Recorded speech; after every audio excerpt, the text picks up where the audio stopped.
அஸ்ஸலாமு அலைக்கும். 2 நாளாவே எங்க ஊர்ல நல்ல மழை. மழை பெஞ்சிட்டுருக்கிற டைம்ல சூடா சாப்பிடணும்னு தோணும் இல்லையா? எல்லாத்துக்குமே. பஜ்ஜி, போண்டா அந்த மாரி. அதே மாரி தான் எனக்கும் இருந்துச்சு. வீட்ல செய்த பன்னீர் இருந்துச்சு. அந்த பன்னீர வச்சு கட்லெட் செய்யலாம் அப்படின்னு சொல்லி செய்ய போறேன்.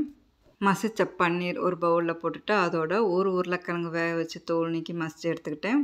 மல்லித்தழை பொடியா கட் பண்ணது, 1 இன்ச் அளவு இஞ்சி துருவி எடுத்துக்கிட்டேன்.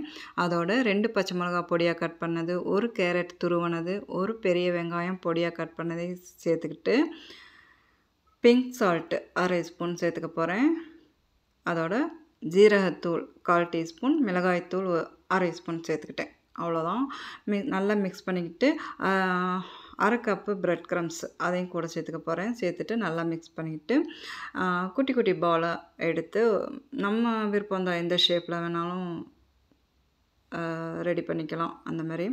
நான் வந்து ரவுண்ட் ஷேப்ல தான் ரெடி பண்ண போறேன். செமையா இருந்தது இந்த பன்னீர் கட்லெட். நீங்களும் ட்ரை பண்ணி பாருங்க. இந்த மழை காலத்துக்கு சூடா சாப்பிடணும்னு தோணும் இல்லையா? ரவுண்ட் ஷேப்ல ரெடி பண்ணிட்டேன் பன்னீர் கட்லெட்டை. இப்போ வந்து பால்ல கார்ன்ஃப்ளவர் பொடி கலக்கி வச்சுருந்தேன். அதில் டிப் பண்ணி எடுத்துட்டு, பிரெட் கிரம்ஸ்லேயும் நல்லா டிப் பண்ணி எடுத்துக்கணும். 2 பக்கம் புரட்டி புரட்டி போட்டு சைடெல்லாம் பிரெட் கிரம்ஸ் ஆகிற மாதிரி நல்லா ப்ரெஸ் பண்ணிவிட்டு, நல்லா பிரெட் கிரம்ஸில் டிப் பண்ணி எடுத்து ஒரு பிளேட்டில் வச்சுக்க போகிறேன். இந்த மாதிரி ஒன்றா செஞ்சு ரெடி பண்ணி எடுத்து வச்சுக்க போகிறேன். செமையாக இருந்தது.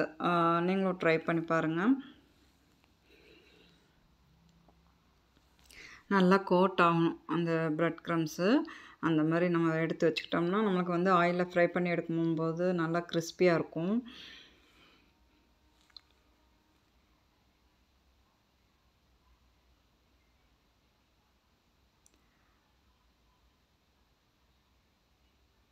இந்த மாதிரி கட்லெட் ரெடி பண்ணிவிட்டு, இதை வந்து ஃப்ரிட்ஜில் எடுத்து வைக்க போகிறேன். 15 நிமிஷம் ஃப்ரிட்ஜில் வச்சு எடுத்து, அப்புறம் ஆயிலில் ஃப்ரை பண்ணி எடுத்துக்க போகிறேன்.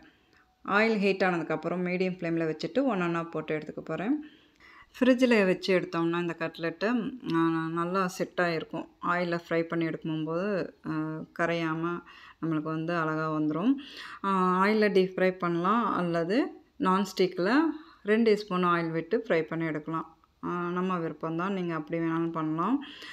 ஏன்னா எல்லாம் வெந்து தானே இருக்குது. உருளைக்கிழங்கு வெந்திருக்கு. நம்மளுக்கு வந்து வேகறதுக்கு இதில் ஒன்றும் இல்லை. ஃப்ரை ஆனால் போகணும். இந்த கோட்டிங் வந்து நம்மளுக்கு முருகலாக வந்தால் போதும் இல்லையா?